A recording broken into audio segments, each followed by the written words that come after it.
Бекболат аға, қош келдіңіз Маңғыстауға. Сізді көріп бүгін асығып келіп едім соншалықты. Кеш жарық жастар, мен Маңғыстаумайгаз жас мамандар кеңесінің мүшесімін. Бір сөз бар ғой, ақынға адамгершілік қасиет тән дейді. Егер екеуінің біреуіне ау түсетін болса, алдымен ақынды өледі дейді. Соңына айтыс өнерінің өте жоғары деңгейде көтеріп жүргеніңізден хабардармыз. Қазақтың айтыс өлмесін жаңа бір сөзіңізде айтып кеттіңіз. Қазақтың поэзиясын, қазақтың тілін, қазақтың өнерін қазақтан артық ешкім сүйе алмайды деп. Мына жастар, осы жерде отырған жастар бүгін сіздің осындай бір келелі әңгімелеріңізді, келелі сөздеріңізді тыңдау үшін жиналып отырмыз. Жалпы Хакім Абайдан сұраған екен, бұл өмірде неден жеңілдіңіз, кімнен жеңілдіңіз деп, сөз ұқпайтын ақымақтан күнде жеңілдім деп айтқан екен.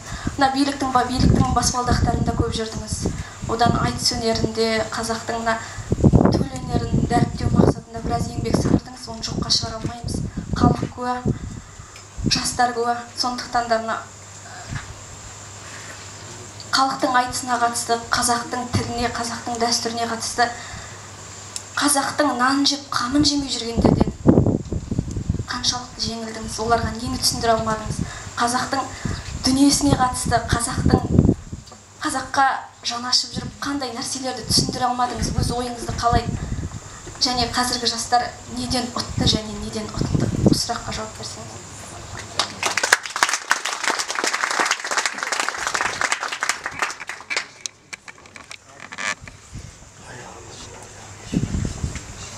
Ана адам өзінің тағдырын өзі таңдап алады. Көп адам ол тиісшісі ештеңе жоқ, ешкім қинап жатқан жоқ. Бірақ өзінің тиісшілігін бермейді ғой негізі. Өзің қалаған тағдырың болады. Ана қойға, қасқырға ренжімеу керек. Неге қойын жеп қойдың да? Өйткені ол ет қоректі зат қой өзі. Оны жейтін қой. Чеховтың айтады ғой, грязьға кірге кір болдың деп ренжі болмайды деген сияқты. Кейбір өзі өмірдің өзі осындай нәрседен тұрады. Және оған бір адам өзін-өзі жеп қояды, тауыса берсе, өзіңді жойма деген ғой. Сондықтан бір нәрсе бар.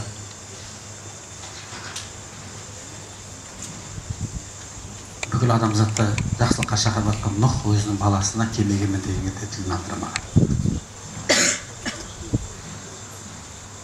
Ибраһим пайғамбар бүкіл қауымды жақсылыққа шақырғанда туған әкесін дінге кіргізе алмаған. Лұт пайғамбар бүкіл елді сөзін өткізіп жатқанда өзінің әйеліне сөзін өткізе алмаған. Өз Алланың кейде сынағы болады. Және сен сол пайғамбарлардан сол адамдардың артық емессің. Солай ойлағанда да жұбанады қысқасы. Және мен түсінді, түсінбеді деген сөздің өзі де адамның бір амбициялық дәрежесін, жүрегін кемітеді. Түсіне ме, түсінбей ме, ол оның шаруасы. Сен өзіңе тиесілі азаматтық миссияңды орындап кете берсең, ең қызығы сол. Ілияс Жансүгіровті масқара жақсы көріп мына өлеңін. Естіп алыңыздаршы қазір. Атты тастады деген. Истребил орысша айтқанда. Үлкен жиналыстың үстінде Ілияс Жансүгіровке сондай обвинение жасады, сондай бұлай кінә тақты. Сен ұлтымның жауысың, сен Жапонның шпионсың деді. Оны жасаған адам сол кезеңдегі өте атақты болған адам еді. Кейін де атақты болды, кім екенін айтпаймын, мүлдем қажет жоқ. Сол кезде сол жиналыстан ренжіп шыққан Ілияс не деді? Усойқы, майқы, шойқы, шойнақ, ақсаған күдіксіздік, шыжың, мұжың, боққаға, сарсумый, сарын құшқан соқырғарға, шедеге қарамайдың қойған боқсап, итсің көрінгенің айт дегенге, сен итке сөзім шығын, тәйт дегенге, үребер түкіргенім, су барсыз, күшіксің көшеде көрген пілге жазып кетті. Не деген ашты. Шедеге қарамайдың қойған боқсап дейді алап қайтады.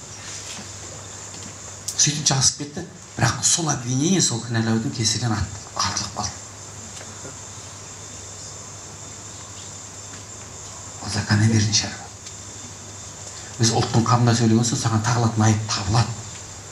Адамның жаны шошитын. Өмір Жапонды көзді көрмеген адамға Жапонның шпионсың деген кезде, енді сұра бергенсің, нақа Жапонның шпионы мен енді кіммен кездессе бір Жапонның атын біліп даусына түскен адамдай да береді. Ол сондай нәрселер өзі болуының өзі кейбір тұстарда заңдылық болуы мүмкін. бірақ сол Жансүгіровтің ең сондай өлеңі бар еді. Халқының сырын өзің білесің де, ісіне күйінесің, күлесің де, қаласың кейде кейіп, кейде мәздіп, әйтеуір сол қалыпты сүйесің де дейді.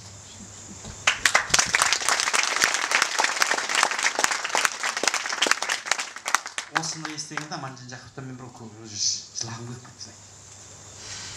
Өзін өстіп көкөсекке теріс мінгізіп жатқан қалып қайтады. Әйтеуір сол қалыпты сүйесің. Сүймегенде қайда барасың? Сен басқа басар тауың бар ма? Мен қазақшадан басқа тіл білмеймін, жөнді орысшаны жөнді сөйлеймін, ағылшынша миыма кірмей қойды. Иә? Басқа барар жер басар тауың жоқ та? Енді тамақ жейін десең, жаңағы шұбат жегің келеді, андасында пеш бар. Ол деймін, бәрі жылқының етін жегің келеді, басқа жердің кухнясына да бара алмайсың. Басқа бір ортамен де жүре алмайсың. Осы халықпен көгересің, осы халықпен көктейсің, осы халықпен есімен қинас, осымен бірге жүргің келеді. Енді оның қамын ойлаған кезде тек қана ол халықтың қамын ойлап жатқан жоқсың, айналып кеткенде әр жағында өзіңнің қамың. Өйткені сол халықтың құрамында сенің балаң, немерең, шөберің, туған туыстарың қалады. Осылай ойлаған кезде бүкіл нәрсесін сен кешіресің. Адам ішінен шыққан баласына жамандық ойлап баладан кек ала алмайды. Өйткені сен балаң ол. Сол сияқты сен қоғамың, сенің ұлтың да сенің балаң, сенің қаның, сен оның кек ала алмайсың, сен оны жек көре алмайсың, ренжисің, өкпелейсің. Бірақ мен сонда сонымен біргесің. Оның бәрі жаман деген сөз жоқ. Оның арасында сіздер сияқты құлыншақтар бар, көзі мөлдіреп отыр, сені жақсы сөз күтіп отыр. Енді көкөсекке теріс мінгізеді, нан кейбір адамдар нанбайды, нанғысы келеді жай. Біреулер мысалы биікте жүрген атақты адамның шынында да жерде омал қонып жатқаны оған әдемі көрінуі мүмкін, сол үшін айта салады сөзді қуаттап. Осы нәрсеге іште инсаф болу керек, басқасы болу керек деген кезде қарындасым негізінде ешкімге ренжу, я болмаса кек алу, я болмаса оған бір налу дейтін нәрсені тең көреді. Өзі бір адам бір өзіне бір міндет артып бір жұмыс істеймін деп сол рейстің бойымен жүре беретін болса, әрбір қалғанын бәрі өзінен сыртып қала береді. Сосын тағы да бір айта кетейік, ұлтшылдық деген сөз ол мінберден тұрып, ұлтым жақсы, мен халқымды сүйемін деп қолын сілтеп сөйлеп, ата-бабасына атын айту емес.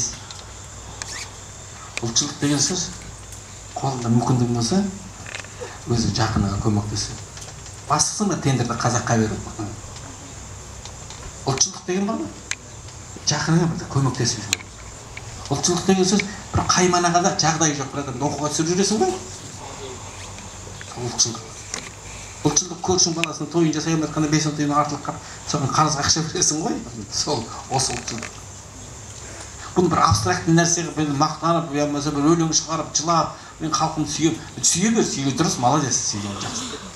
Бірақ бөліп берер ештеңе болмай құр тіліңді безеп, тіліңді емізгеннен пайда бар шығар, бірақ ананың пайдасы зор. Осы нәрселерді бір білесіз, өте прагматичный, нақты жұмысқа негізделген дүниелер осы адамды алдыға сүйрейді. Ұлтыңды сүйесің бе? Нақты бір пайдаңды келтір, понимаешь? Киносын түсір, я болмаса. Мен мақтанған емес, мен киноға мен қатысым жоқ адам сияқтымын ғой деп қарасам. Бірақ өзі Алла көмектеседі. Мен өмірімде бір 4-5 киноға қатысым болды. Сонда әр жақтағы ойым немеле деген кезде ағайындылар үйінде фильм түсірген кезде Мұхамеджан Тазен, Дәурен Әбдіхалық үшеуміз Тимур Жақып ортаға алып отырып, сценарийін жазып, жаңағы жерде спонсор деп сөйтіп кино шығардық, иә? Ең басты біздің ар жағымызда осы бір қазаққа бір жақсы кино шығаруға болмайды емес, болады ғой деген анау не? Жігер осы қамшы болды. Шықты. Жетімдер дейтін кино арзанғаннан кейін $32,000 шықты. Көрдіңіздер ме, көрген жоқсыздар, білмеймін, мен Аракеш жетімдер дейтін кино. Бірақ сол кейбір бар ғой, ақа миллион төлеген кинодан кейбір жерде өзінің нәтижесін жақсы берді. Неге десеңіз, сол жетімдер дейтін киноны көріп отқан менің Жақып Асанов дейтін бір досым бар, зам генеральный прокурор. Соның кішкентай қызы келіп, мамасы мен папасы құшақтап беріп, мама, папа өліп қалмаңдар, сендер өлсеңдер не естимін. Жайшықта тілімізді алмайтын әке мен шешенің қадірін білмейтін кішкентай қызымыз киноны көрген соң біздің қадірімізді білмейді деп сақылдап күліп маған звонить етіп киномен құттықтап жатыр мысалы. Ағайындылар да солай.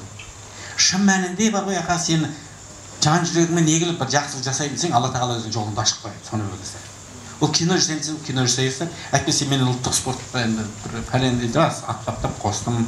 Білмей азғантай қазақша күреспен самбомен айналысқан болдым, бірақ мен керемет спортсмен ештеңем де жоқ. бірақ осы бір салада шынында бір пайдам тиеді десем, өзі Құдай көмектеседі ары қарай, понимаешь? Өзі Алла да ашады ары қарай жолын. Негізі естеріңізде болсын.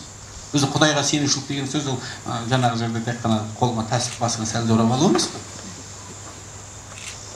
Осы нәрсемен нетсеңіздер, ешкімге ренжіп қажеті жоқ. Өзі өліп қаласыңдар. Өзі өмір қасқа негізі бар ғой.